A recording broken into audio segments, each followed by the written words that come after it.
감사합니다. 오늘은 하나님의 교제적 용서라는 제목으로 말씀을 나누도록 하겠습니다. 본문은 요한일서 2장 7절부터 9절입니다. 제가 공독하겠습니다. 그가 빛 가운데 계신 것 같이 우리도 빛 가운데 사용하면 우리가 서로 사귐이 있고 그 아들 예수의 피가 우리를 모든 죄에서 깨끗하게 하실 것이요 만일 우리가 죄 없다고 말하면 스스로 속이고 또 진리가 우리 속에 있지 아니할 것이요 만일 우리가 우리 죄를 자백하면 저는 믿으시고 의로우사 우리 죄를 사하시며 모든 불의에서 우리를 깨끗하게 하실 것이요 아멘. 아멘. 하나님은 용서하시는 하나님이십니다. 하나님 용서의 절정 클라이막스는 예수 그리스도의 십자가와 부활입니다. 그리스도인은 하나님의 용서를 받아들인 사람입니다. 이것을 믿음이라고 합니다. 하나님은 그리스도인이 이웃을 용서하며 살기를 원하십니다. 하나님 자신이 용서하는 하나님이시기 때문에 그 하나님의 용서를 받아들인 그리스도인도 역시 그런 용서를 하며 살기를 원하십니다.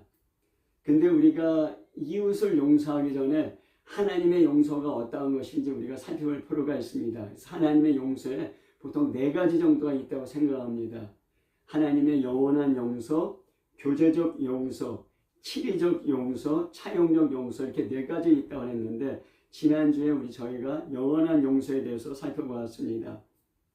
예수 그리스도를 믿고 죄 용서함 받고 거듭나는 것을 말합니다. 이것이 우리 안에 하나님의 영원한 용서를 의미합니다. 예수 믿으면 죄 용서함 받고 법적으로 의롭다고 인정받습니다. 이것을 칭의라고 합니다.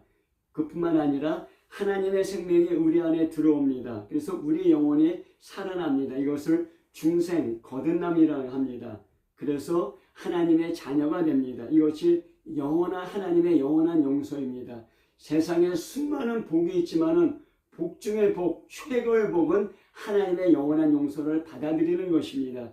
세상에 수많은 지식이 있습니다. 하지만 지식 중에 지식, 최고의 지식은 예수 그리스도를 믿고 죄 용서함 받았다는 것입니다. 이것보다 더 큰 지식이 없습니다. 그렇게 될 때 우리가 하나님의 자녀가 되고 하늘나라를 유업으로 받습니다. 그래서 우리 안에 하나님의 DNA, 하나님의 생명이 들어오면은 우리가 지금까지 갖고 있지 않던 새로운 엔진이 우리 안에 생기게 되는 것입니다. 과거에는 우리가 우리의 본능대로, 우리의 욕망대로 또 불완전하지만 우리 이성의 통제나 지도를 받으면서 살아갔습니다. 그것이 예수 믿기 전에 사람들이 갖고 있던 엔진입니다. 하지만 예수 믿게 되면은 하나님의 성령이 우리 안에 들어오시고 우리의 영혼이 새롭게 거듭납니다. 그러면 새로운 엔진이 생깁니다. 그 엔진은 내 본능대로, 내 욕망대로, 내 이성적인 지도에 따라 살려는 것이 아니라 하나님의 말씀대로 하나님을 사랑하고 이웃을 사랑하려는 그런 엔진이 생깁니다. 그래서 그런 엔진이 있기 때문에 그 엔진대로 살아가려 합니다. 하지만 우리가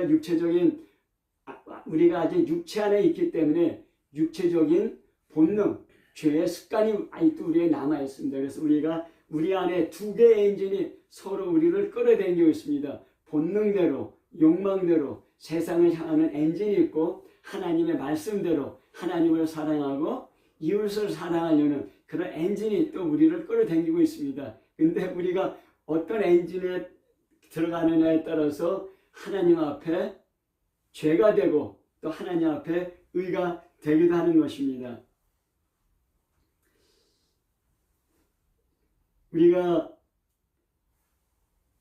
우리가 전에 예수님 믿기 전에는 내가 원하는 대로 또 내가 어떤 추구하는 어떤 목적을 달성하면 우리 안에 기쁨이 생깁니다. 그래서 우리 안에 기쁨과 행복을 추구하기 위해서 내가 원하는 대로 또 내가 어떤 계획한 어떤 삶을 살려합니다. 또 세상에 인정하는 삶을 살려합니다. 하지만 예수 믿고 나온 다음에 우리 안에 이전과는 다른 기쁨이 생깁니다. 그것은 하나님이 우리에게 주시는 기쁨입니다. 그 기쁨은 예수 그리스도를 믿고 하나님이 나의 아버지가 되어서 하나님이 나와 아버지와 자녀의 관계가 생기고 또 그 관계 안에서 아버지와 교제하면서 우리 안에 생기는 새로운 기쁨을 말하고 있는 것입니다. 그래서 하나님 아버지와의 관계가 생겼고 또 교제가 많아지고 풍성하고 깊어질수록 우리 안에 기쁨은 더 많아지고 더 넓어지고 더 영원하게 되는 것입니다. 그래서 예수 믿는 사람들의 특징 중에 하나가 기쁨입니다. 저는 예수 믿기 전에는 기쁨이 별로 없었어요. 항상 어두운 얼굴, 침침한 얼굴, 그러면서 뭔가 다 안다는 그런 눈빛으로 사람들을 우습게 보는 그러한 아주 어리석은 삶을 살았습니다. 근데 예수 믿고 나서 제일 먼저 변한 게 제 안에 기쁨이 생겼다는 것입니다. 사람들을 대할 때 이전처럼 얕잡아 보고 무시하는 것이 아니라 그 사람이 얼마나 존귀한 사람인지 깨닫게 됐고, 이제는 나를 위한 삶이 아니라 하나님을 위한 삶, 이웃을 위한 삶으로 바뀌게 된 것입니다. 그것이 하나님의 영원한 용서를 받아들인 정상적인 그리스도의 삶입니다. 그래서 요한일서 1장 3절부터 4절에는 우리가 보고 들은 말을 너에게 전함은 너희로 우리와 사귐이 있게 하려 함이니 우리의 사귐은 아버지와 그 아들 예수 그리스도 더불어 누림이라. 우리가 이것을 쓰면 우리의 기쁨이 충만하게 하려 함이라 하였습니다. 하나님과 예수 그리스도를 전하는 것은 우리 안에 사귐이 있게 하려는 것입니다. 그러니까 우리 안에 교제가 있게 하려는 것입니다. 근데 그 교제가 있게 되면 무엇이 있냐면은 기쁨이 충만하게 된다는 것입니다. 우리가 예수 믿지 않는 사람도 자기가 사랑하는 사람, 좋아하는 사람과 교제하고 같이 있게 되면 기쁨이 충만합니다. 마찬가지입니다. 예수 믿고 구원받았습니다. 그리고 이제는 하나님을 사랑하게 되고 이웃을 사랑하게 됩니다. 불완전하지만, 그래서 하나님과의 사랑의 교제가 깊어지면 깊어질수록 우리 안에 기쁨이 많아지게 되는 것입니다. 이것이 그리스도인의 그 특징입니다. 우리가 기쁨, joy라고 많이 합니다. joy, J-O-Y. 근데 이것이 기쁨의 순서됩니다. J, Jesus, O, others, you, yourself. 먼저 예수님을 기쁘게 하고 다른 사람을 기쁘게 하면 너의 안에 기쁨이 충만하다는 것입니다. 그것이 예수 믿고 구원받은 사람, 하나님의 영원한 사랑을 받아들인 사람의 삶의 방향입니다. 하지만은 예수 믿기 전에는 어떻습니까? 다른 사람을 기쁘게 하기보다 나를 기쁘게 하는 삶, 다른 사람도 나를 기쁘게 하는 삶이 돼야지 내가 기쁘고 행복했습니다. 그래서 예수 믿기 전에는 삶의 방향이 나 자신을 향하는 삶이었습니다. 그래서 예수 믿고 구원받았다는 것은, 믿음이라는 것은 삶의 방향이 바뀌는 것입니다. 하나님과 이웃을 위한 삶, 하나님 사랑, 이웃 사랑이라고 온 율법을, 성경을 이렇게 요약하고 있는 것입니다. 우리가 아가페와 에로스라는 얘기를 많이 합니다. 아가페는 하나님의 무조건적인 사랑을 말하고, 에로스는 그 유체적인 본능적인 사랑을 얘기합니다. 근데 아가페와 에로스는 그 사랑의 방향과 그 사랑의 근거가 틀립니다. 아가페는 내가 당신에게 나아가는 것입니다. 그게 아가페입니다. 근데 에로스는 당신을 나에게 끌어당기는 것입니다. 그게 에로스의 사랑입니다. 그러니까 당신을 만족시키기 위해서, 당신을 행복하기 위해서 내가 당신에게 나아가는 것, 그게 아가페입니다. 근데 나를 행복하게 하도록 그 사람을 끌어당기는 것, 그게 바로 에로스가 되는 것입니다. 그래서 방향이 틀립니다. 그 다음에 아가페의 사랑은 가치의 근거 틀립니다. 내가 당신을 사랑하기 때문에 당신이 가치 있다는 것입니다. 내가 한 주를 사랑하기 때문에 한 주가 가치 있고 귀중한 존재입니다. 그래서 한 주랑 우리가 전화할 때마다 서로 사랑한다고 얘기합니다. 근데 에로스 사랑은 당신이 가치 있기 때문에 내가 당신을 사랑한다는 것입니다. 당신이 똑똑하기 때문에, 당신이 아름답기 때문에, 당신이 지식이 많고 돈이 많고 지위가 있기 때문에 당신을 사랑한다는 것입니다. 당신이 어떤 가치 때문에 당신을 사랑하는 것, 그게 에로스의 사랑이고, 당신을 사랑하기 때문에 당신이 가치 있는 것, 그게 바로 아가페의 사랑인 것입니다. 그래서 우리가 이전에는 에로스의 사랑으로 만족하고 기뻐하고 행복했습니다. 하지만 이제는 예수 믿고 구원받고 하나님의 영원한 용서를 받아들인 다음에는 아가페의 사랑으로 우리의 삶이 바뀌어지고, 그런 전에는 에로스의 사랑에서 기쁨과 행복이 있었다면 이제는 아가페의 사랑에서 기쁨과 행복을 찾아가는 그 삶이 정상적인 그리스도의 삶입니다. 하지만은 우리가 사랑이라는 얘기를 많이 합니다. 사랑이라는 얘기를 많이 하는데 뭐 이런 사랑 저런 사랑도 많이 있습니다. 근데 노래도 사랑에 대한 노래도 많고 소설도 사랑에 대한 소설도 많고 연속극이나 영화 사랑에 대한 얘기가 너무 많습니다. 왜 그러냐면 사랑이 우리 안에 기쁨과 행복을 주기 때문입니다. 근데 그것이 어떤 사랑이냐가 문제입니다. 이제는 후기 현대주의 포스트 모더니즘이 되면서 사람의 인권, 다양성이 강조되기 시작했습니다. 그러면서 이제는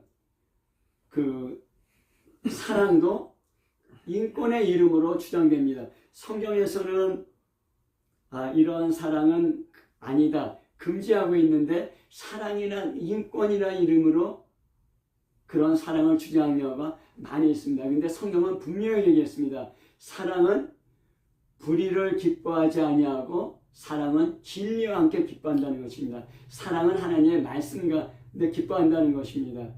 어떤 교회에서 어떤 성가대회가 있었는데 어떤 집사님이 다른 집사님한테 끌렸대요.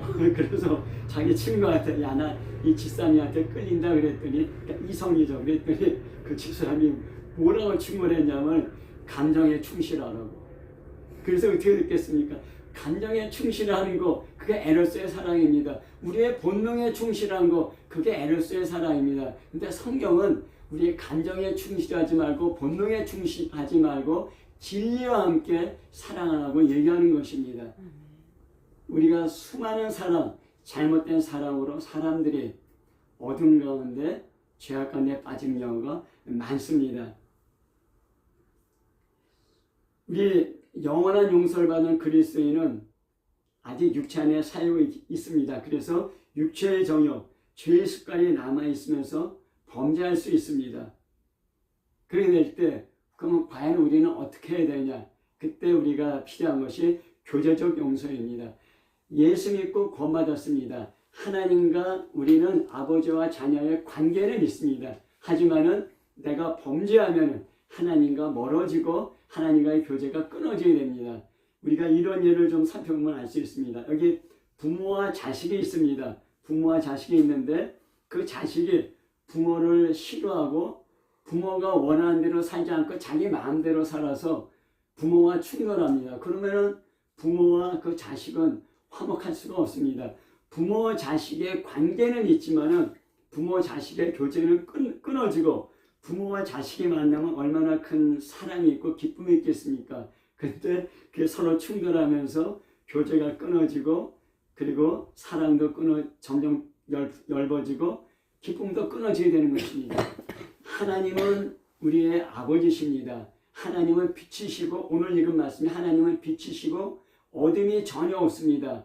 하나님은 진리이십니다. 근데 내가 빛 가운데 행하지 않냐고 어둠 가운데 행하고 내가 진리 가운데 행하지 않냐고 비진리 가운데로 행하면서 내가 원하는 사랑, 내가 원하는 행복, 내가 원하는 기쁨을 추구한다면은 비록 내 개인적인 육체적인 기쁨과 사랑과 행복은 있을지 모르지만은 하나님과의 관계는 점점 멀어지고 교제도 끊어지고 하나님이 주시는 기쁨, 참된 영원한 기쁨은 점점 사라지게 되는 것입니다. 그렇기 때문에 오늘 읽은 말씀에는 하나님 앞에 우리 죄를 자백하고 고백하면은 주 예수의 피가 우리 죄를 씻기시고 또 하나님의 기쁨이 교제가 회복된다고 하는 것입니다.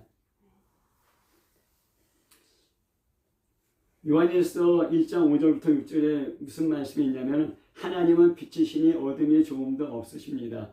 만일 우리가 하나님과 사귐이 있다 하고 어둠에 행하면 거짓말을 하고 진리를 행치 아니함이라 말씀했습니다. 하나님은 빛이고 진리입니다. 죄는 어둠에 행하는 것이고 진리를 행치 않고 비진리 가운데 행하는 것입니다. 빛과 어둠이 함께할 수 없습니다. 빛이 있으면 어둠은 멀리 떠나갑니다. 진리와 비진리가 함께할 수 없습니다. 진리가 있으면 비진리는 멀리 떨어지는 것입니다. 그래서 하나님과의 교제가 끊어지고 하나님과 교제가 끊어질 때 하나님 주시는 기쁨이 멀어지는 것입니다. 그때 필요한 것이 우리의 어둠, 우리의 비진리, 우리의 죄를 하나님 앞에 고백하고 자백하는 것입니다. 그때 주 예수의 피가 우리의 죄를 씻기고 다시 하나님과의 교제가 회복되고 기쁨이 다시 회복되는 것입니다. 어둠 가운데서는 자기의 모습이 잘 보이지 않습니다. 제가 이제 대학교 때 하고 싶었던 것이 3개 있었는데 그 중에 하나가 태백산맥을 그 설악산에부터 갑자기 이름이 기억 안 나네. 한 천리 되는데 경상부터 갑자기 무슨 산인가 기억이 안 나는데 그 종주등반 하는 거였습니다.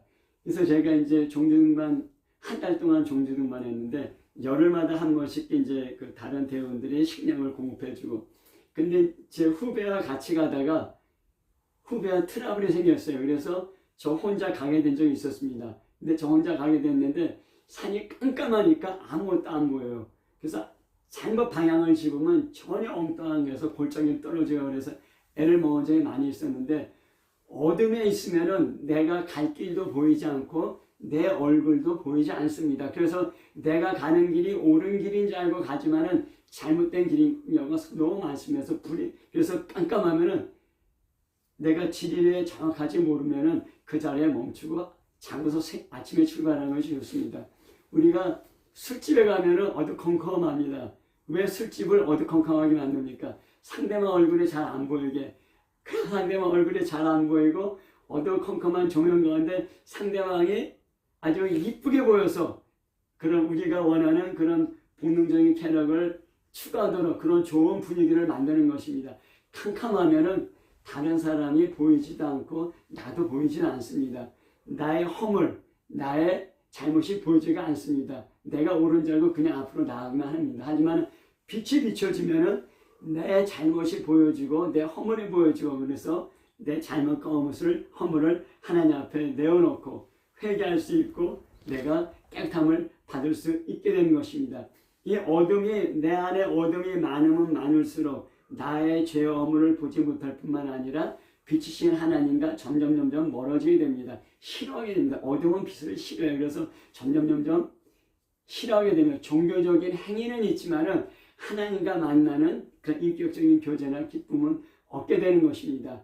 그래서 이 어둠 가운데 하나님께서 빛을 주시면은 죄를 깨닫고 회개하고 다시 하나님과 교제가 기쁨이 회복되는 것입니다. 그래서 이것이 하나님이 주시는 교제적 용서가 되는 것입니다.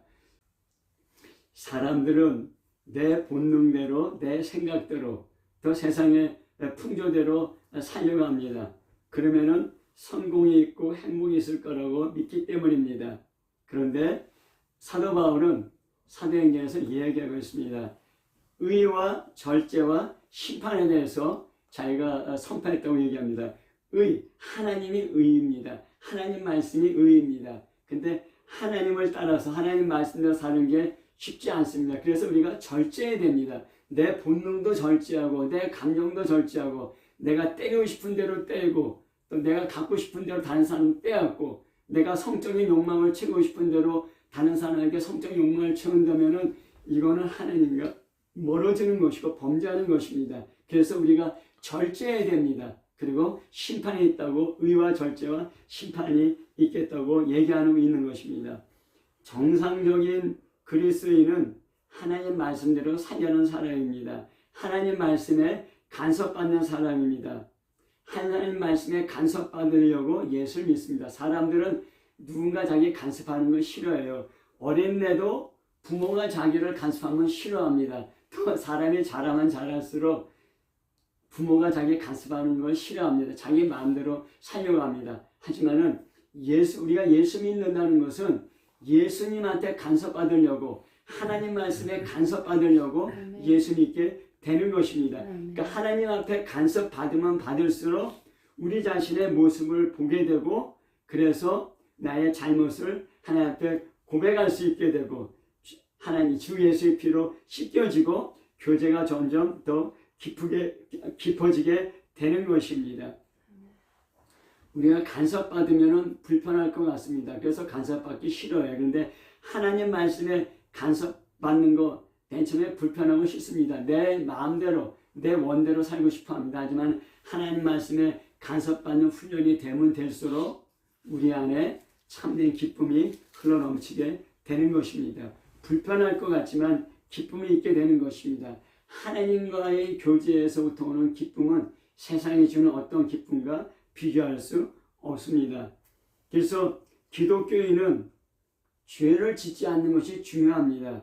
죄의 유혹이 있지만은 성령의 능력으로 성령의 도우심으로 죄에 대해서 승리하고 이기는 것이 중요합니다. 또한 우리가 예수 믿고 구원받고 성령이 우리 안에 계시다는 아직 죄의 습관과 욕망이 남아있기 때문에 우리가 범죄할 때가 많습니다. 그럴 때 우리 자신의 죄를 인정하고 고백하는 것이 중요합니다. 그때 주 예수의 피가 우리 죄를 씻겨주시고 피 가운데 사귐이 있게 되는 것입니다. 이것이 교제적인 용서가 되는 것입니다. 마가복음 11장 24절부터 25절에 기도하고 구한 것은 무엇이든지 받은 줄로 믿으라 하겠습니다. 왜 기도하고 구한 것이냐 할 때 이 기도는 하나님과의 대화입니다. 하나님과의 대화를 통해서 우리가 무엇인가 구할 때 그것이 나의 필요일 수도 있고 나의 문제될 수 있고 또 그렇기 때문에 하나님께 구합니다. 근데 하나님께 기도하고 구한다는 것은 그래서 나의 필요를 갖고 나의 문제를 갖고 하나님과 대화할 때 나의 문제가 이것 때문이었구나. 나의 필요가 이거라고 생각하는데 사실 그게 필요한 것이 아니고 이게 나보다 더 필요한 것이구나. 우리가 깨닫게 되고 그래 될 때 우리가 하나님 앞에 간구하게 되는 것입니다. 하나님과 기도를 통해서 나의 문제가 나의 허물이 나의 죄가 무엇인지 깨닫게 되고 회개하게 되고 그래서 나의 진짜 문제가 내가 진정으로 필요한 것이 무엇인가 하게 되고 구할 때 우리가 받게 되는 것입니다. 그래서 기도하고 구한 것은 받은 줄로 믿으라 그냥 말씀하신 것입니다. 또 에베소서에도 똑같은 말씀이 나옵니다. 무시로 성령 안에서 기도하되 기도와 간구를 하고 또 빌립보서에도 4장에도 나옵니다. 아무것도 염려하지 말고 모든 일에 기도와 간구로 너희 구할 것을 알아라. 기도와 간구가 함께 나오는 것은 기도를 통해서 우리 자신을 보라는 것입니다. 그래서 나의 어떤 문제나 허물이나 흠을 하나님께 고백하고 간구할 때 우리가 구하는 것을 얻을 수 있게 된다는 것입니다. 죄는 우리의 흠은 우리의 어두움은 불순종은 하나님의 교제뿐만 아니라 기도의 응답도 막게 됩니다. 그래서 이사야서 59장 1절부터 2절에 보면은 여호와의 손이 짧아 구원하지 못하심도 아니요 귀가 둔하여 듣지 못하심도 아니라 오직 너희 죄악이 너희와 너희 하나님 사이를 갈라놓았고 너희 죄가 그의 얼굴을 가리워서 너희에게 듣지 않으시게 함이라 하였습니다. 기도가 하나님과의 교제입니다. 그런데 우리 안에 죄가 쌓일 때 기도가 하나님과 우리 사이의 관계를 가로막고 하나님께서 하나님은 빛이시기 때문에 죄라는 어둠을 볼 수 없어서 얼굴을 돌리시고 우리의 기도도 듣지 못하시게 된다는 것입니다. 교제가 점점 끊어지게 된다는 것입니다. 성령께서 우리에게 오셔서 하시는 여러 가지 일들이 있는데 가장 중요한 일 중에 하나가 우리를 하여금 죄를 깨닫게 하시는 것입니다. 그래서 요한복음 16장 8절에 그가 와서 죄에 대하여 의에 대해서 심판에 대해서 세상을 책망하신다고 했습니다. 죄에 대해서 우리한테 깨닫게 하시고 책망하시는 일이 성령께서 하시는 일입니다. 우리 안에 수많은 기쁨이 있지만은 죄를 깨닫고 죄를 회개하는 기쁨보다 이 세상에 더 큰 기쁨은 없는 것 같습니다. 요한계시록 2장부터 3장에는 송아시아 7교회에 보낸 편지가 나옵니다. 기원후 96년경에 로마 황제 도미티아누스의 박해 때 사도 요한이 기록한 것입니다. 그 7교회는 그 당시에 송아시아의 7교회이고 사도 요한이 그 7교회에 편지를 썼습니다. 근데 그 7교회는 단지 사도 요한 시대의 그 교회일 뿐만 아니라 모든 시대, 모든 장소에 존재하는 교회의 7가지 유형이라고 할 수 있습니다. 그래서 그 교회의 결론이 뭐냐면은 교회들에게 보낸 말씀의 결론이 뭐냐면은 귀 있는 자는 성령이 교회들에게 하신 말씀을 들을지어다. 우리가 귀가 있다면은 성령께서 하신 말씀을 들으라는 것입니다. 근데 성령께서 하시는 말씀의 중요한 말씀, 빠지지 않는 중요한 말씀이 뭐냐면은 회개하라입니다. 회개. 7교회 중에서 5교회 중에서 5교회에 회개하라고 명령하십니다. 하나님과의 관계는 있지만은 그래서 교회입니다. 그러나 하나님과의 사랑, 첫사랑을 잃어버렸습니다. 세상의 풍조를 따르고 자신의 욕망대로 살고 거짓 선지자를 용납하고 세상의 권세와 세상의 고난에 굴복했습니다. 그래서 결국 그것이 어둠 가운데 행하고 진리를 행치 아니하고 하나님과의 교제가 점점 멀어지고 끊어지게 된 것입니다. 그래서 거기서 돌이키라. 그것이 바로 회개하라는 명령입니다. 하나님을 향해라. 그러면은 교제적인 용서를 얻고 기쁨이 회복된다. 하나님이 주는 그런 하나님과의 교제에서 오는 기쁨으로 세상의 풍조와 고난을 이길 수 있다는 것입니다. 그러면 그 7교회 중에서 끝까지 회개 안 하면 어떻게 되겠습니까? 에베소 교회에는 촛대를 옮긴다고 했습니다. 교회의 사명과 본질을 잃어버린다는 것입니다. 버가모 교회는 내 입의 검으로 그들과 싸우겠다고 했습니다. 예수님께서 직접 심판하신다는 것입니다. 두아디라 교회는 큰 환난에 던지고 그 자녀를 죽이겠다고 말씀하십니다. 사대 교회는 예수님께서 도둑같이 임하여서 심판하신다 하겠습니다. 예기치 못한 순간에 갑작스러운 심판이 있겠다는 것입니다. 그래서 이기는 자는 생명책에서 이름 지우지 않겠다는 것입니다. 회개하지 않고 계속 죄에 눌려 죄의 지배 가운데 살면은 이름이 지울 수 있다는 것입니다. 라오디아 교회는 내 입에서 너를 토해내겠다고 했습니다. 왜 이런 정말 심각한 말씀을 하였습니까? 우리를 심판하고 우리를 망하게 하시려는 것이 아니라 그래서 그 죄 가운데 어둠 가운데 허물 가운데 빛으로 나오라는 것입니다. 진리 가운데로 돌이키라는 것입니다. 회개하라는 것입니다. 계시록 3장 19절에 무릇 내가 사랑한 자를 책망하여 징계하노니 그러므로 내가 열심을 내라 회개하라는 것입니다. 하나님께서 이런 어려움을 우리 가운데 허락하시는 것은 우리를 미워해서 그러는 것이 아니라 회개하고 하나님과의 교제를 회복하고 하나님의 생명과 꿈을 충만하게 갖고 그런 세상을 이기는 삶을 살아가는 것입니다. 사랑하기 때문에 회개를 촉구합니다. 회개 안 하면은 그 다음에는 하나님의 징계가 있게 됩니다. 그렇게 될 때 하나님의 치료적인 용서가 나오게 되는 것입니다. 그것은 다음 시간에 나누도록 하겠습니다. 말씀을 마무리하겠습니다. 최고의 복 중의 복은 예수 믿고 죄 용서함 받고 구원받는 것입니다. 아멘. 지식 중의 지식, 최고의 지식은 예수 그리스도입니다. 그리고 그 다음에 우리가 예수 믿은 그리스도인으로서 이 세상을 살아갈 때 최고의 복은 무엇입니까?